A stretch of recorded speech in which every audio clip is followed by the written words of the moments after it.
Okay, lige nu så er vi på Det Kongelige Teater, og det her skal optræde om et år, og vi får lov til at bare lige gå ind og kigge herinde. Det er jo mega... Prøv at se, hvor flot det er. Altså, det er jo sindssygt. Prøv at se her. Det er jo det vildeste sted. Jeg er ude og vise Juan rundt herinde, og Juan er jo fra Colombia, og han har aldrig været herinde før, og han sådan, kan ikke rigtig forstå, hvorfor der ikke dufter af mad og sådan noget, og hvorfor der ikke er folk, der danser.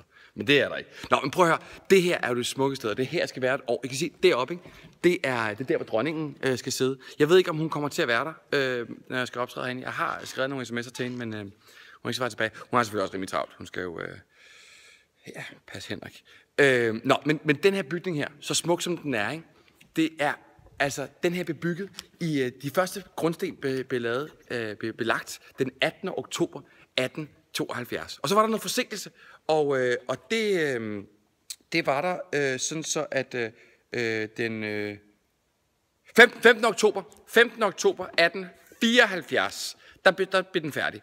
Og der var noget forsinkelse, og de gik mega over budgettet, og der var retssag mod forskellige minister. Det var totalt Eurovision, altså det var gammeldags Eurovision. De gik mega over budgettet, alle blev skidesure, men alligevel, ikke? Prøv at se, hvad vi har, ikke?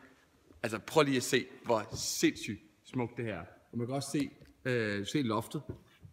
Det er flot, ikke? Kan du se loftet deroppe? Ja.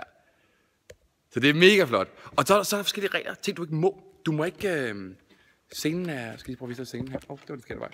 Scenen er derovre, ikke? Lige nu er der sådan noget her på. Det skal der ikke være. Men du må ikke gå over scenen med overtøj.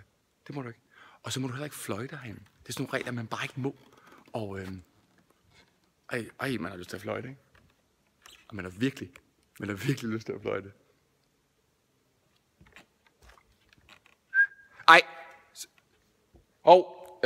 Sorry. Ja, undskyld. Det var... Han kender jo ikke reglerne. Han er jo fra Colombia. Det må du undskylde. Det kommer ikke til at ske igen. Sorry.